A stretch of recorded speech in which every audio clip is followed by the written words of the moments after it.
بزرگ عالم تھے حضرت مولانا خادم حسین صاحب رضوی۔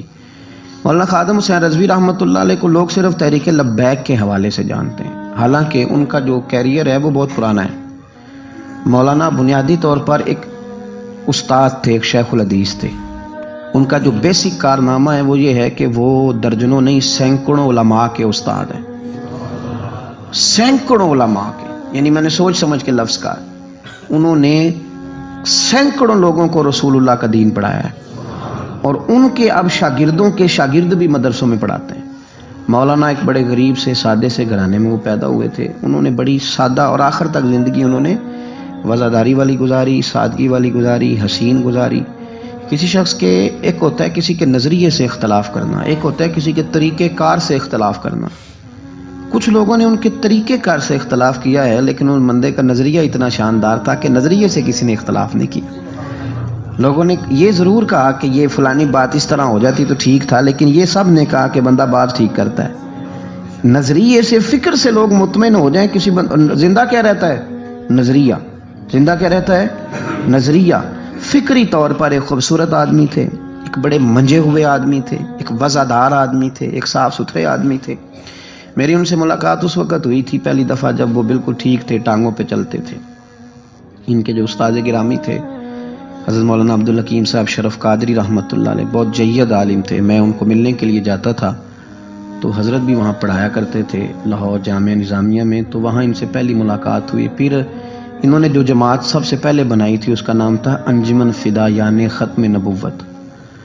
اس جماعت سے انہوں نے کام کا آغاز کیا، اور بڑے اوائل میں، بڑے شروع میں انہوں نے ختم نبوت کے تعلق سے مختصر سے کام کا آغاز کیا، اور بڑی جلدی ان کا کام پھیل گیا۔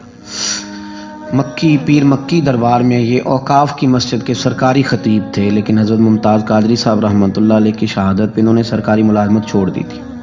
اس کے بعد انہوں نے بڑی محنت کی، بڑی جد و جہد کی، بڑی کاوش کی، بیمار اور معذور ہونے کے باوجود بڑی کوششیں فرمائیں، اور بڑے نڈر تھے، بڑے بے باک تھے، بڑے خوبصورت تھے۔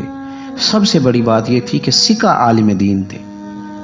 جماعت کسی بھی سیاسی جماعت کے پاس اتنا تگڑا بندہ نہیں جس طرح کہ حضرت مولانا خادم حسین رضوی صاحب تھے۔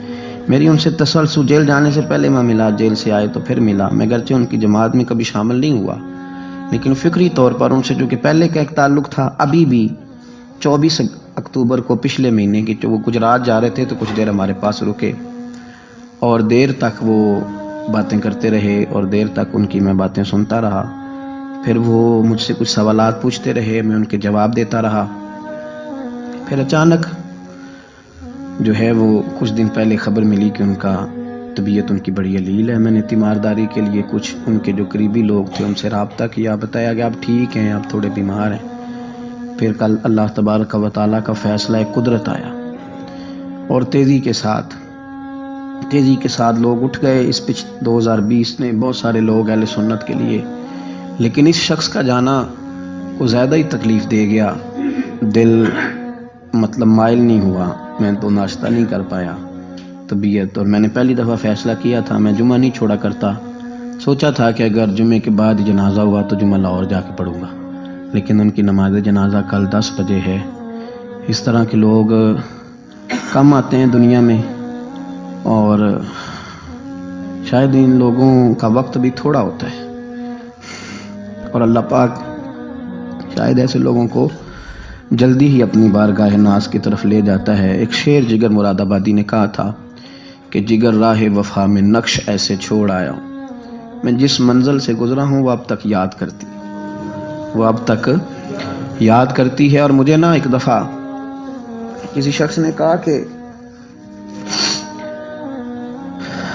آپ کے خاندان کا قبرستان کہاں کر کے ہے؟ لوگ لکھنے والے جو لوگ ہوتے ہیں وہ پوچھتے رہتے ہیں کہ اس بندے نے کیا وصیت کی ہے، تحریری والے لوگ۔ تو میں نے انہیں کہا کہ قبر بھی بانی جائے گی۔